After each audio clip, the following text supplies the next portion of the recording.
Hello, and welcome back to the State of the Fandom. My name is Neil Fox. I am your president for life of both the United States and of space.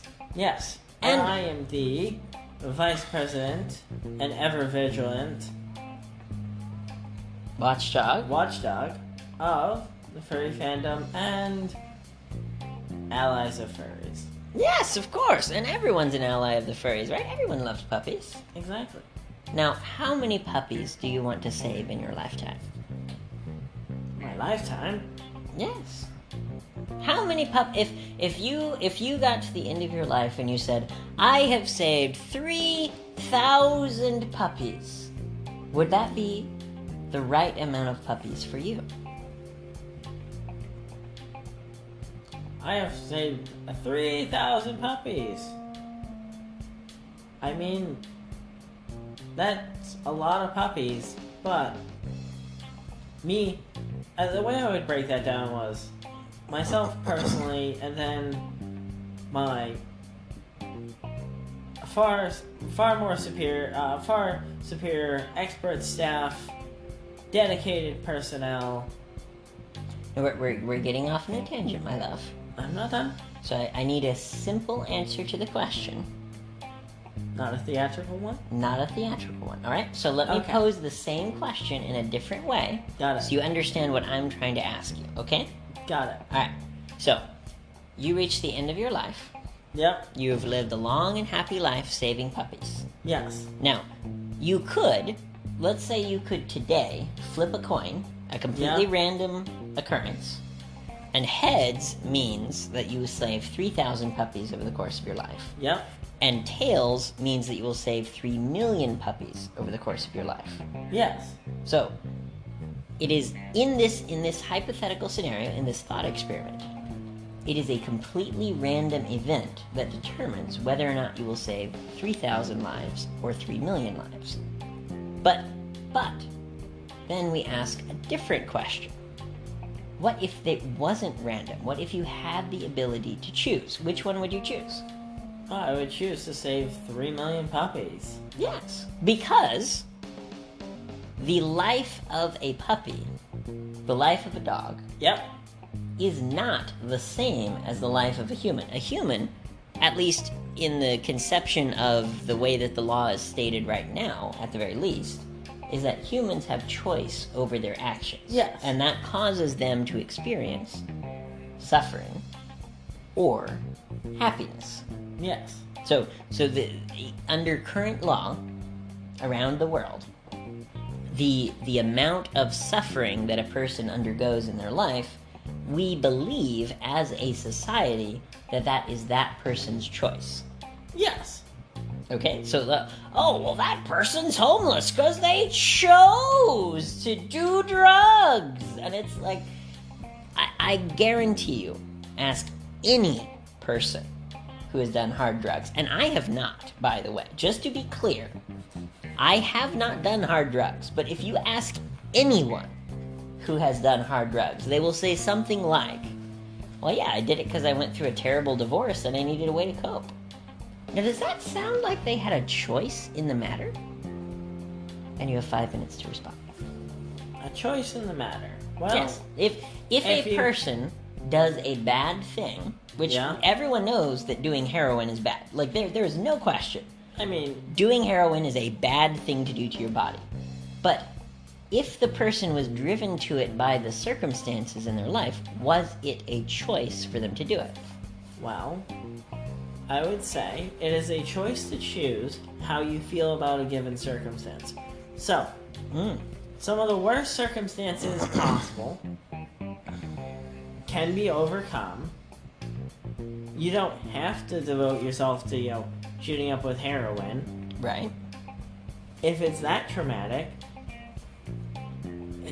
go talk to someone. Go find solace with yourself, if possible, or find a therapist to talk to. Reach out if you were to reach out to someone and ask for help. Now, that is one choice that would lead you to a positive result. Or a negative result if you chose to deal with it by doing heroin, for example. Or the other choice would be do the heroin. That doesn't help. I love that we have simplified drug addiction down to either therapy or heroin. That is just so funny. I love it. I love the conversations we have, and I'm so glad that we can share them with the viewers. Now, Yes. here is my personal belief about this topic. Yes. Okay? So this is not based on fact necessarily, because Yeah. my understanding of this topic is based on the physics of it and not based on, yes, I did a study of 7,000 psychologists and they said blah blah blah blah blah. Okay, so here's what I think about this question. Okay. And let me explain it to you by asking you a follow-up question. Okay. So we're using Socratic method again. Yes. All right. If a puppy, again, not a dog, not a dog that has years of experience. If a puppy, let's say a 10-week-old puppy, does a bad thing, Yeah. like pees on the floor or whatever, has the puppy made a choice to do that thing? Because, Well, I would say the puppy needed the pee, right? and a hardwood floor and a untaught way of doing things. Mm-hmm. He just learns not to pee inside.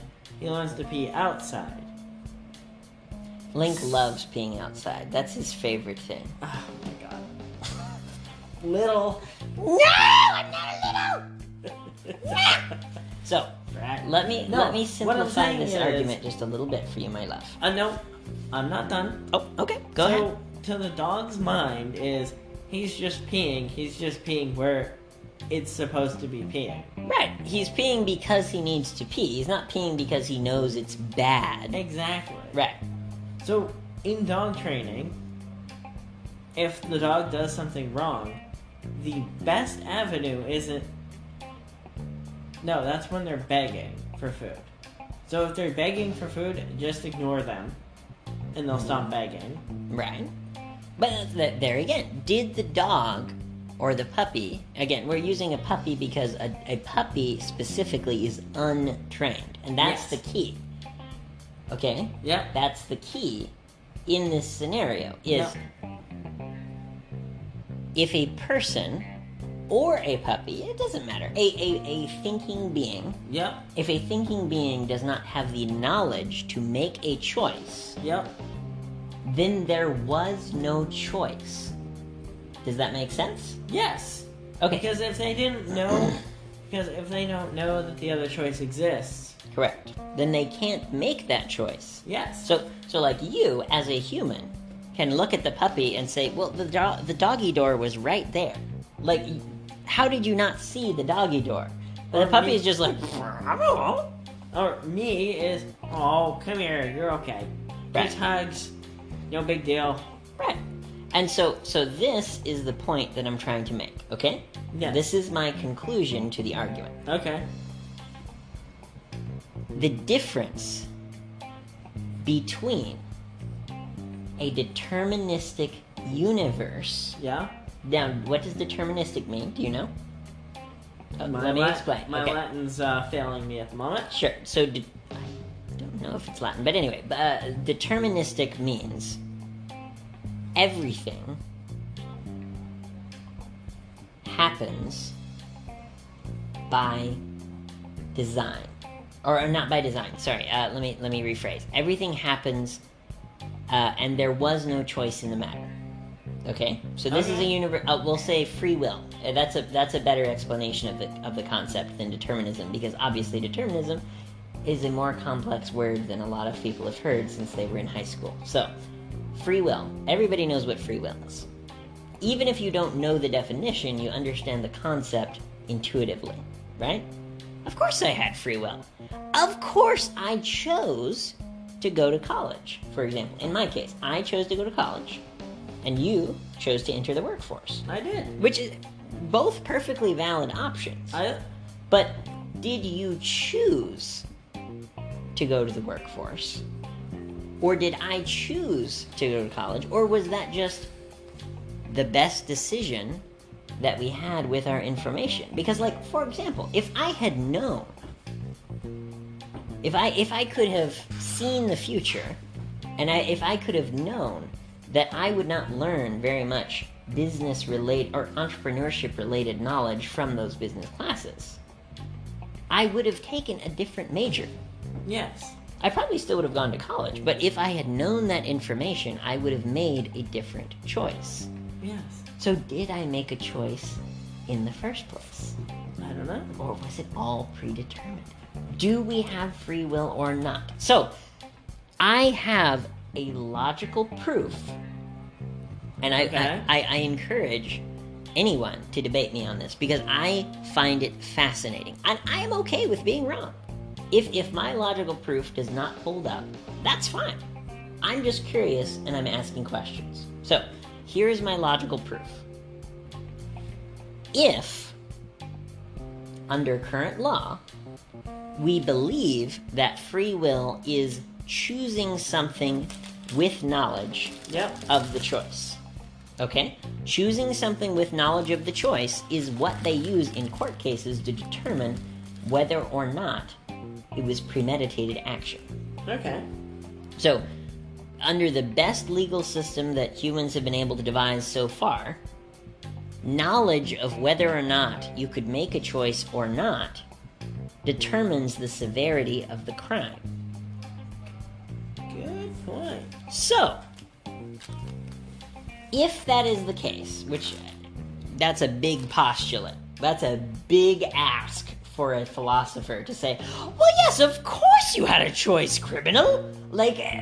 But assuming that is true, just for the sake of this specific argument, if the knowledge is what determines whether or not it was premeditated or not, whether or not it was free will or not, then the difference between your entire life having a choice or having no choice is the difference between having one piece of information or the lack of that information. Yes. Which is a binary choice, a 1 or a 0. And with that, in future podcasts, with that logic, I hope to prove that simulation theory is true, that infinite multiverses are true, and that we have the power as a species to completely, radically change our civilization to whatever we want. Because if anything is possible, if an infinite number of future universes are possible, then why don't we create the one that is the best possible universe? Not for humans. Do it for the puppies, because they didn't have a choice. The puppies didn't choose to be born into this universe. No. And so, if we, with our knowledge, with our understanding, use that knowledge and understanding to create the best possible choices for the future, then we can save all puppies for all time! Yes. And now it's time for a word from our sponsor. Thank you. You're cute. Well, welcome back to the show. We've just been complimenting each other, and it is very, very fun to get to compliment how wonderful and how beautiful and how loving that you are. Would you like me to prove to you my again, we're going through some mathematical proofs today, but I would like to prove to you my theory that shows that information is the key. Information has to be the key. And therefore, if information is the key, and information is either a 1 or a 0, then you can simulate anything with 1s and 0s. And if you can simulate anything with 1s and 0s, and the amount of calculations increase, infinitely over time, because it's an exponential increase and not a linear increase. Yes. If it is an exponential growth of how much computing power that we will have in the future, then simulation theory has to be true. It's not that it is true. It's not that it could be true. It has to be true.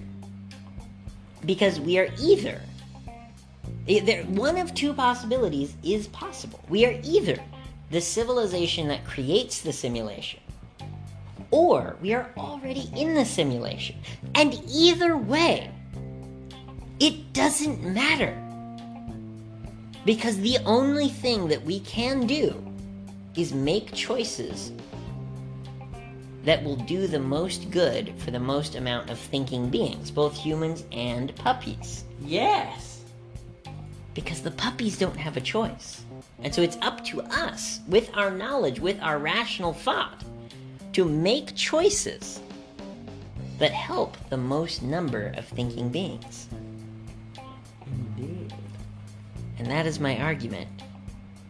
It is much more complex, and there is some math involved. So we'll have to teach you some very complex math for you to be able to understand why this is true. And I've proved it. I've proved it conclusively. Like there's no room for anyone in the world to say, like, oh yes, no, that can't be true. Because if I proved it with math, based on nothing but number theory.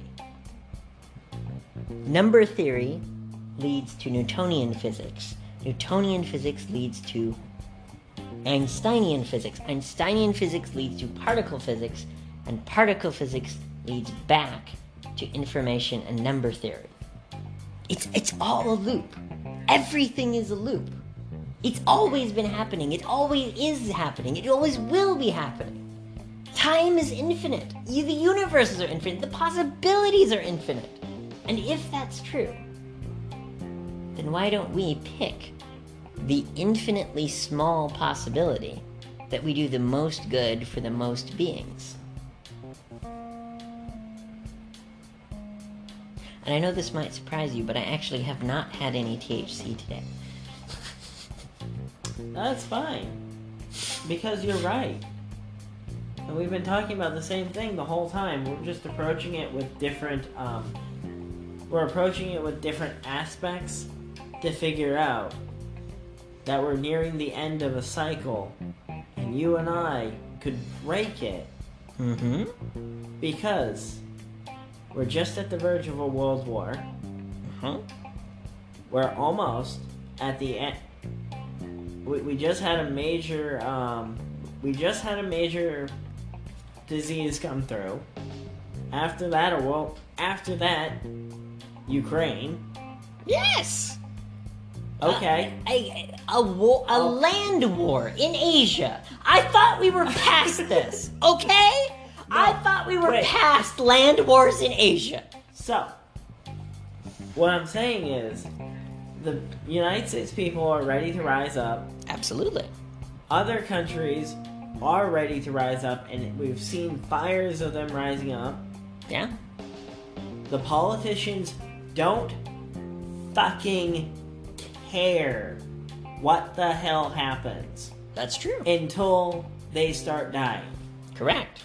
No. We are not saying, for the sake of our... Hold on 1 second. For the sake of our lawyer being able to sleep at night, we are not saying that we want to kill any politicians. No. We are just saying that in the past, Yes. that is when they start to care. Yes. So, continue, because I do not want anyone to listen to our podcast and say, "Oh my God!" No. Look at history.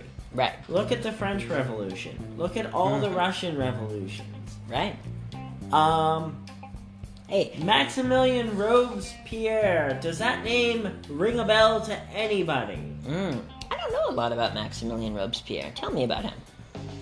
He was an interesting fellow who happened to kick off the, what was that?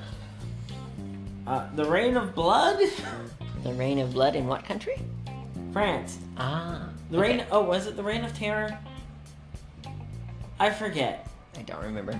It's been a long time since I studied French history. French Revolution, they guillotined like 30,000 plus people in the streets. Yeah! All because the king was deposed. Mm-hmm. Yep. And then they just went on a massacre, carrying out corruption, quote unquote. Right. Well, and see, to focus us down onto our topic just a little bit. Yes. Because it's important. Again, it's important. Yes. To stay focused when you're talking to an audience. Yes. Because you have a wonderful, beautiful ADHD mind, which goes off on tangents all the time. But what you have to do tangents that are relevant to what I'm thinking about. Yes, I know that. And you know that.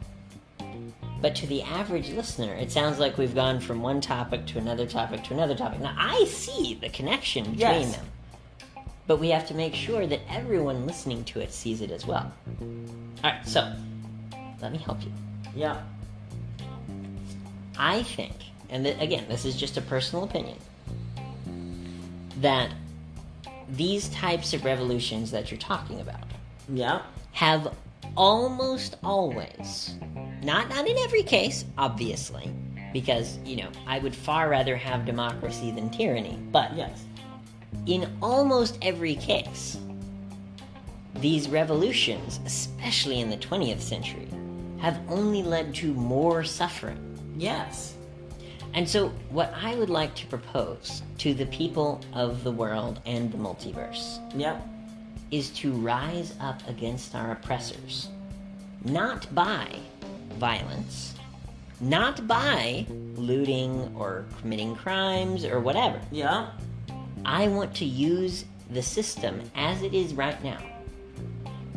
As broken as it is, as terrible as it is for so many human beings and so many puppies around the world.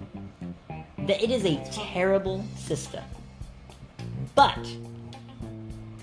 the reason why we can break it is because it was created by human beings who are fallible. And so if we break the system by using the system, then we show that the system doesn't matter. And all that matters is creating less suffering and creating more happiness. Because the system is broken. Everyone knows the system is broken. Every system has been broken. Communism was broken. Capitalism is broken. Yeah. Feudalism, fuck off. Monarchy, get a life. No system that humans have come up with has created the maximum amount of happiness and the minimum amount of suffering. And so, if we use the system to break the system, it shows everyone for the frauds that they are. Everyone in power, every single person, Republican, Democrat, doesn't matter. I'll give you just one simple example. Yeah. I posted on twitter.com a tweet. One tweet. I was able to condense it down into 280 characters. I was able to condense it down into 280 characters of how today, within the current system as it exists, you could give college to every single American for free. Yes. I did that in a tweet, and I tagged Bernie Sanders, and he did not respond. Now, of course, Bernie himself is not going to have enough time to read every tweet, but if his staff read, "Hey Bernie, I know how to give college to every single American. Here's exactly how you do it." You should have a bot just spam him. I won't have to have a bot spam him. I will have people telling him, "Why didn't you listen to this guy when you had the chance?" Like, I don't understand how anyone can look at the system as it is and say, well, we can give free elementary through 12th grade education for around $5,000 to $6,000 per student. Yep. We can do that. Well, I think around $8,000. Sorry, around $8,000 per student per year. We can do that as a country, and we believe as a country that it helps everyone, for everyone to be more educated. The education system, as broken as it is wildly popular. Oh, God, yeah. But you tell people you want to give them free college, and they go, "Well, how do we pay for it? Money. We already give Pell Grants of $6,000. So you're telling me we can't do Pell Grants of $8,000? The exact same amount of money that we do through K through 12 and give people free college? Fuck off. Fuck you if you don't think that's possible. That is more than enough money to pay every college professor a good salary. Yep. To nationalize the curriculum for colleges so that they don't have to repeat the same work over and over and over. So every philosophy class teaches the same curriculum. Now the teacher, again, similar to the public school system, the teacher would be able to choose how they teach the curriculum. Yes. But why is there not one government issue standard American history textbook that is in the public domain and free for every student? Why? Lobbyists. Correct. And so, if money is the problem, because lobbyists have money, we've determined problem. Yep. Lobbyists cause the problem. Then why do the lobbyists cause the problem? They use money to cause the problem. So then money is the problem. Lobbyists are not the problem. Money itself is the problem. Indeed. And if money is information, and information is the only power that exists, and information only exists within our own minds, then if we all stop believing in the concept of money on the same day, and we use anything else, we could use gold, we could use postage stamps, we could use conch shells, it doesn't matter. If we all did that on the same day, then everyone in power would have no power. Exactly. And it would be completely legal to do. There would be nothing illegal about it. Oh, well, see, my business operates under, private property. And on my private property, I only accept gold coins.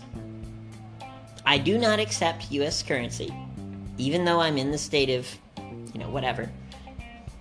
I'm in the state of Texas. Yeah. But this is my private property, and if you want to pay me on my private property, my business, then you have to pay in gold coins. How is that illegal? It isn't. Then why don't we do it? Exactly. Like, good luck. Good luck, Congress, in getting us to stop telling people these ideas. Because you are all fools. All of you, every person in Congress, every person in a position of power is a fool if they are not working every day, 8 hours a day, 5 days a week, for the prevention of suffering and the promotion of happiness. If they are not doing that with their time in power, then they are wrong. And they are choosing, and I emphasize, what is a choice, all right? So I told you what a choice is. You tell me. A choice is A or B. A or B, based on information. Yes. If there is no information, then there is no choice. Mm-hmm. So, as soon as a congressperson hears my argument, they then have a choice. Before, there was no choice. They were just doing the best job that they could with the information that they had. But as soon as I send a letter to their office, for example, and, maybe their staff reads it, then the staff person has a choice. Do I show this to the senator or not? Exactly. And that is where we will end the episode, with the paradox of choice and free will. What an interesting topic. And I love talking about them with you. I do too. My name is Neil Fox, and I am your president for life of the Furry Fandom and of the Galactic Federation of Planets, and with me as always is... Link Labrador, the eternal, ever vigilant watch. So, all you little flukes out there can sleep at night. Yes! Much protection and much love from our Labrador and your beautiful fox.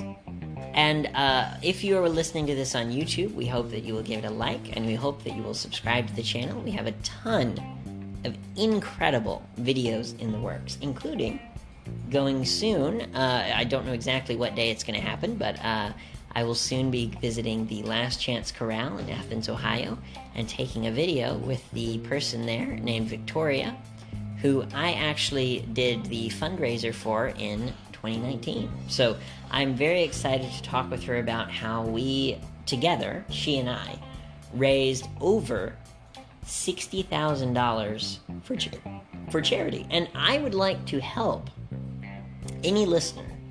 I would like to help any listener who wants to raise money for charity learn how we did it. Because it was not difficult to do. There was a lot of information that we needed to do it. And there was a lot of work that went into it. Yes. But it wasn't like climbing Mount Everest. It was not impossible to do. It was not difficult to do. It was just a lot of work. There's a big difference between a lot of work based on a common goal toward a common destination, and then you reach the destination. That's not difficult. That's just hard work. A difficult situation is when you don't know how to reach the goal. Or you don't know what the goal is. So you're working hard for what? For lining your boss's pocket? What?